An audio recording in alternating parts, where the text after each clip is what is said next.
अस्सलामु अलैकुम वरहमतुल्लाहि वबरकातुहू। शब बारात से मुताल्लिक़ बहुत सारी गलतफ़हमियाँ हमारे माशरे में फैली हुई हैं, और इतनी गलतफ़हमियाँ फैली हुई हैं कि कुछ लोग तो ये कहते हैं कि शब बारात की कोई हकीकत ही नहीं है। कुछ लोग ये कहते हैं कि शब बारात ऐन सुन्नत है। तो इस सिलसिले में मैं कुछ वजाहत आप लोगों से करने जा रहा हूँ, और इंशाअल्लाह शब बारात तक मेरे रोज़ाना क्लिप्स इसी पर रहेंगी।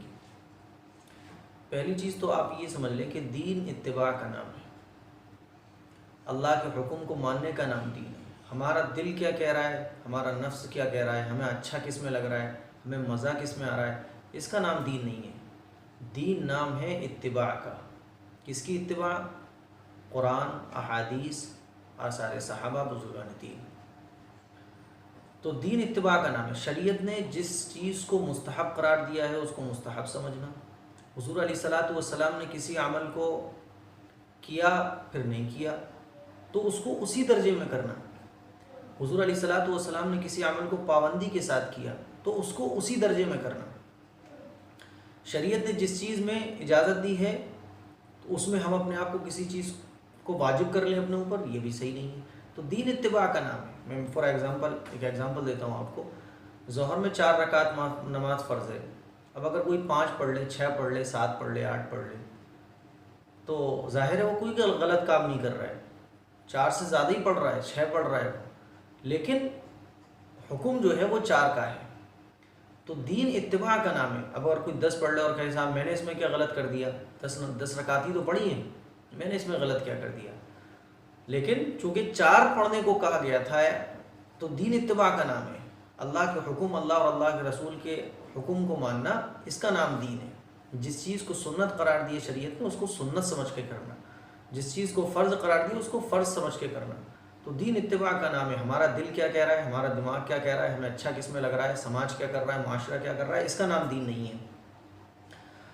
अब एक कुछ लोग तो ये कहते हैं कि शब बारात ये बिल्कुल बिदात है और अहादीस में इसका सबूत नहीं है और इसकी कोई हकीकत नहीं है। कुछ लोग इस तरफ चले गए कि जिन्होंने ये कहा कि शब बारात ऐन सुन्नत है, इसको जागना ही चाहिए, इस रात में इबादत ही करना चाहिए, रोज़ा रखना ही चाहिए, ऐन सुन्नत करार दिया उन्होंने।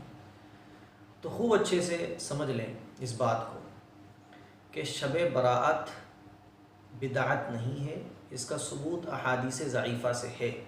अगरचे सही अहादीस से नहीं है इसका सबूत, लेकिन अहादीस ज़ईफ़ा से इसका सबूत है।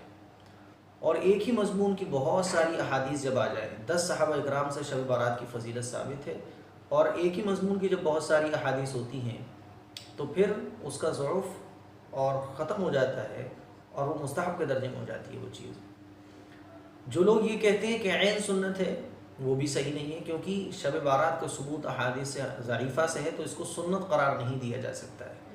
हाँ, अलबत्ता शब बारात, इस रात में जागना ये मुस्तहब है, रात में इबादत करना ये मुस्तहब है, दिन को रोज़ा रखना ये भी मुस्तहब है।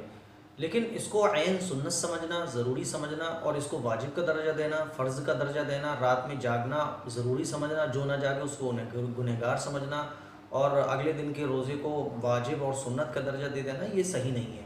क्योंकि शरीयत का ये हुक्म शब बारात की जो फजीलत है ये मुस्तहब है। रात में अगर कोई जाग ले तो ठीक है, और अगर कोई नहीं जागता तो गुनाह भी नहीं है। कोई अगले दिन का रोज़ा रख ले तो ठीक है, नहीं रखता तो कोई गुनाह भी नहीं है। तो इसी तरह से अब जो हमारे मुआशरे में जो गलतफहमियाँ फैली हुई हैं वो ये कि हम इसको ऐन सुन्नत समझते हैं। ये समझते हैं कि शब बारात सुन्नत है, रात में जागना सुन्नत है, पूरी रात जागना चाहिए, और तरह तरह के अमाल और मखसूस अमाल जो मैं इंशाअल्लाह नेक्स्ट क्लिप में बताता रहूँगा। इसी तरीके से ये भी समझा जाता है कि अगले दिन का रोज़ा रखना ये भी सुन्नत है। तो शब बारात, हत्ता कि वो रोज़ा भी मशहूर हो गया कि शब बारात का रोज़ा मशहूर हो गया है, 15 शाबान का रोज़ा मशहूर हो गया है। तो मैं इस सिलसिले में अच्छे तरीके से क्लियर कर देना चाहता हूँ हज़रात की कि जो लोग ये कहते हैं कि ऐन सुन्नत है ये भी सही नहीं है, और जो लोग ये कहते हैं कि बिदत है ये बिल्कुल हकीकत नहीं है इसकी, तो वो भी गलत है। 10 सहाबा इकराम से शब बारात की फजीलत साबित है, अहादीस ज़ईफ़ा से शब बारात का सबूत है, इसीलिए इसको मुस्तहब का दर्जा उलमा इकराम ने दिया है। तो शब बारात की में जागना मुस्तहब है, रोज़ा रखना मुस्तहब है, लेकिन ये कहना कि इसकी हकीकत नहीं है ये सही नहीं है। इसी तरह से जो लोग इसको सुन्नत समझते हैं, ज़रूरी समझते हैं रात के जागने को, दिन के रोज़ा रखने को, तो वो इसको सुन्नत समझते हैं, तो ये भी सही नहीं है।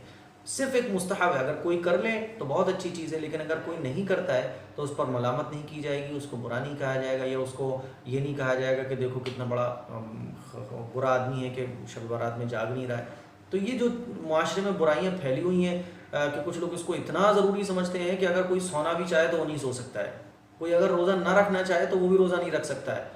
ख़वातीन इतनी फ़िक्रमंद हो जाती हैं कि भाई अब तो पीरियड टाइम हो गया, आप कैसे इसमें इबादत करेंगे और ये इतनी मुबारक रात हमसे छूट जाएगी। तो भाई ऐसा नहीं है, आप नहीं पढ़ सकती कोई बात नहीं है, ज़िक्र कर लें, अस्कार पढ़ लें, कलमा तय्यबा पढ़ लें। तो इसको इतना ज़रूरी समझना ये गलत चीज़ है, इसको आप मुस्तहब समझें और इसके जागने को फजीलत वाला समझें, और अगर नहीं जाग सकते तो सो जाएं इंशाल्लाह। इसमें कोई गुनाह नहीं है कि अगर कोई नहीं जागेगा तो गुनाह है। हाँ, अलबत्ता ये बरकत वाली रात है, इसमें महरूम हो जाएगा आदमी। इस चीज़ को मैंने क्लियर करना ज़रूरी समझा आप हज़रात से, क्योंकि तकरीबन अक्सरियत 80% लोगों के जहनों में ये बात रहती है कि इस रात में जागना ये बहुत ज़रूरी है, अगले दिन का रोज़ा रखना बहुत ज़रूरी है। इंशाल्लाह बने रहिएगा, नेक्स्ट डे बाई डे आपको क्लिप मिलती रहेंगी। इस सिलसिले में इंशाल्लाह मैं आपको इतनी चीज़ें बता दूंगा कि जितने भी शुकूक और शुबुहात हैं वो इंशाल्लाह ख़त्म हो जाएंगे। अस्सलाम वालेकुम।